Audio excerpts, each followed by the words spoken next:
বানাবো মাছের ঝোল। এখানে জিরে আর সাদা জিরে আর শুকনো লঙ্কা দিয়েছি।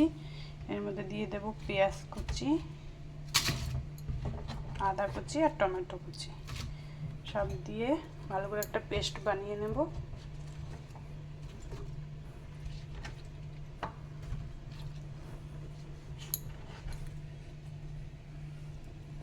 সব কিছুকে এবার ভালো করে এবার পেস্ট করে নেব।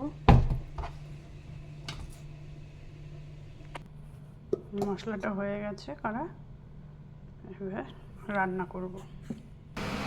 এখানে কড়াই বসিয়ে দিয়েছি, কড়াইতে দিয়ে দেবো সরষের তেল। তেলটা গরম হয়ে গেছে, দিয়ে দেবো সাদা জিরে। জিরেটা একটু ভেজে নেব।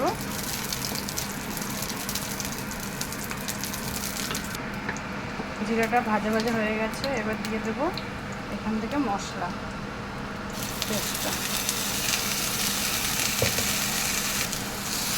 ভালো করে মশলাটাকে ভেজে নেব, কষিয়ে নেব।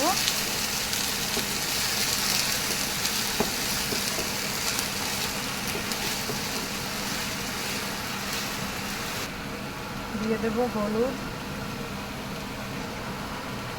দেবো স্বাদ অনুযায়ী লবণ, দিয়ে দেবো অল্প একটু চিনি। সব কিছু একসাথে ভালো করে কষিয়ে নেব।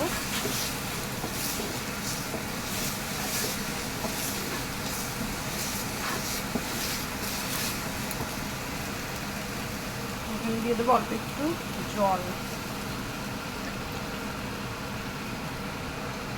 জলটাকে দিয়ে ভালো করে কষাবো মশলাটা। এখানে ফিশটা রয়েছে, আগের থেকেই ভাজা রয়েছে।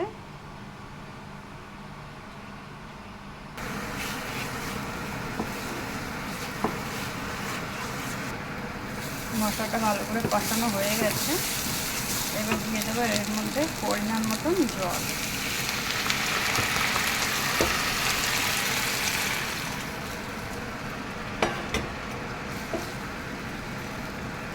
জলটা দিয়ে ভালো করে মশলার সাথে মিশিয়ে দেবো।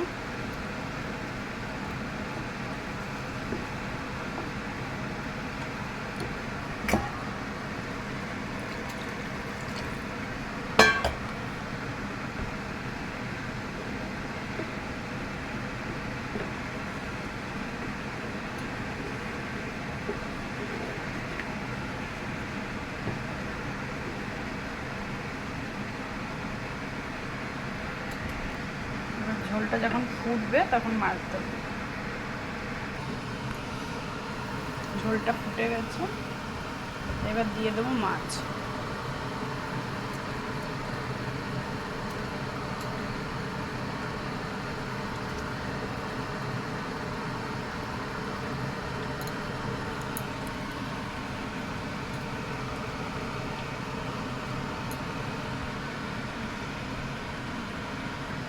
এবার মাছগুলোকে ভালো করে ঝোলের সাথে মিশিয়ে দেবো।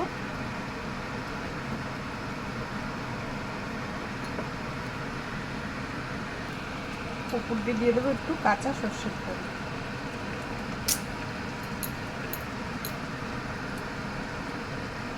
এইভাবে মাছের ঝোল করলে ভীষণ টেস্টি হয়, খেতে হেভি লাগবে।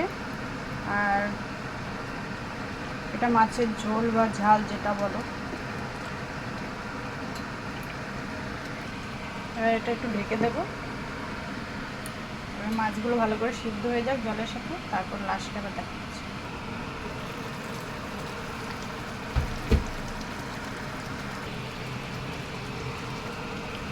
উপর দিয়ে দেবো হোমমেড গরম মশলা, দিয়ে ভালো করে মিশিয়ে নেব। মাছের ঝোল বা ঝালটা রেডি হয়ে গেছে।